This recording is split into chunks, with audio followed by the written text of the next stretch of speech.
guess what? You're the only one in charge of your own energy. Oh my gosh. I know you already knew that, but did you know you already knew that? Isn't that weird how that happens? But seriously, isn't it amazing how, like, no matter what's going on outside of you, it's what you're choosing to go on inside of you is what you're actually experiencing. In fact, there's nothing more really important or even anything more valid to your reality than what you're experiencing on the inside. You could have anything going on, but when you close your eyes, how are you feeling? How are you feeling in your physical body? Are you sore? Is your posture good? Are you breathing well? How do your emotions feel? Can you feel it in your gut? Can you feel it in your throat? What does it feel like? Practice those feelings. Nathaniel Salas here. What if that was like my intro, if I did intros like that? This is Nathaniel Salas here. Welcome to another episode of Mommy 2, the only place where I fucking talk to you about real shit. And we fucking talk about real shit. That's really important these days. Sorry, I don't mean to be cussing. I'm trying not to cuss anymore. There's no point to it, really. But I love you guys so much. Hope you enjoyed every moment of your life up until this moment, because every moment of your life starting from this moment is completely up to you. So all that stuff that happened, take note of it. Pay attention to it. In fact, I did this practice one time where I started from before I was even born. I started from the idea of my parents wanting to conceive me, if it even was an idea. It might have been an accident. I don't even know. I was adopted, so it might have been an accident in the first place. But I started from birth till now and considered all these major milestones and traumatic experiences and exciting experiences and things that have really happened in my life, and I really, really acknowledged them. I really, really took note of them. I want you guys to do this. Start from birth. Okay, you were born. Ask your mom, what was it like? Did she have a stressful pregnancy? If she did, go back to that in your mind's eye. Go back to that in a meditation. Consider what that might have been like and just love it and just feel grace and stillness and softness in your body now, even though it might have been very stressful for her then. Then consider your childhood. Ask your parents, was I a little brat? Did I stress you out? Did I cause you problems? Go back to all these moments. Did you have some teacher in 3rd grade who was really mean to you and it really scared you and make you not like teachers? Go back to that moment. Just acknowledge it. It already happened. You can't do anything about it, so don't trip out about it. But observe it with the awareness you have now. That is, we cannot change the past through the present moment. In fact, the past is a present moment experience. The past doesn't exist. It's not a real thing in the past. It's a real thing right now. When you think about, what did I have for breakfast today? That's something you're experiencing right now. You're experiencing what you did earlier in the day right now. So you can go back to those experiences and give them a new meaning now. Give them a new type of observation now. Give them just a new perspective, a new, wow, you know what? That person really, really, traumatized me, and I'm not okay with that, and that really affected my life, and it really, really hurt me. But it's not hurting me right now. They're not technically in this moment acting upon traumatizing me right now. So how can I view that from a safe place now that I'm in a safe place, now that I'm farther away from that experience? How can I give that more love now? How can I give that more true, authentic, objective, conscious awareness now? That's a gift we always have.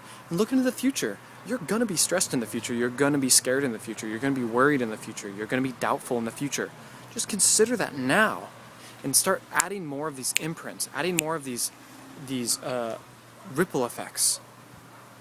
Especially if you're trying to create, especially if you have projects, especially if you have jobs, especially if you have dreams in the world.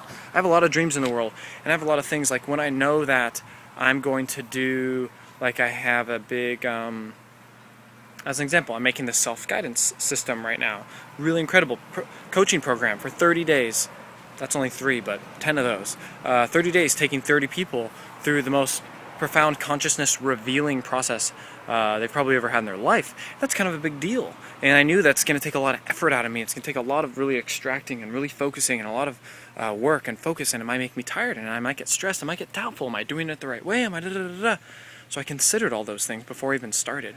I did a meditation, and I sent energy to my future self and said, hey, future self, you're probably going to get doubtful while you're making this and be like, is this even the right thing to make? Am I the right person to make this? But you are. You know that. That is true. And you will do it the best way you possibly can. So you send yourself that energy into the future. And just last week I was working on the project, I was writing something, and I was like, man, is this the right way to say this? Gosh, I don't know if am I doing this right? And then just this huge wave of just relaxation and stillness and presence came over me, and I actually had this very like home-like feeling, this feeling of like the self-love, and I was like, wow, oh my God. And then I remembered I did that meditation, and I sent myself that energy. So that's your assignment today. Start from birth, and even before you were born, if you can get that information, or just consider it rationally, and give it the best meaning you can give it now. I'm not asking you to ignore things. I'm not asking you to disregard shitty things that have happened or painful things that have happened. But what's the point of carrying pain when you can just acknowledge that pain is there, acknowledge how it serves you, what it can teach you, and move forward? You know, painful things don't go away. You know, my mom died. My brother died. That is painful. That will never leave me. I could probably cry about that every single day for the rest of my life. But I choose to give it a different meaning. That pain's still there, and it'll come up, but it's not going to slow me down. It's not going to get in my way. In fact, it's teaching me to be a stronger person. It's teaching me to acknowledge that, for one, death isn't the end of the world. They died, and the world is still going on. They died, and their qualities passed on to me. They visit me in my dreams. They're still here. They're still present. It's up to you. And I'm here for you.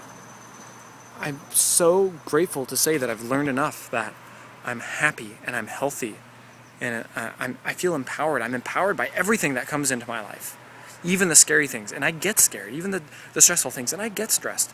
But the way I experience it, the way I'm observing it, I'm not like, oh my God, I'm in the stress. I go, oh my God, look at that stress over there. What can I learn from that?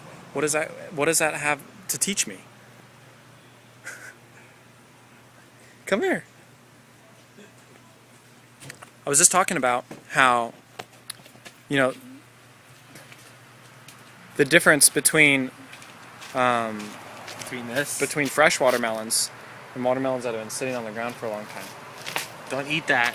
I was just talking about the difference between like being like, oh my God, this is what's happening in my life right now.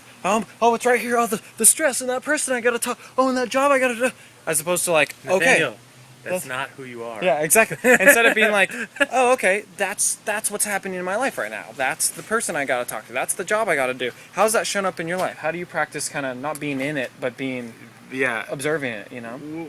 Well, one, I think it has to do with how you're relating your ownership to it, right? So it's like one.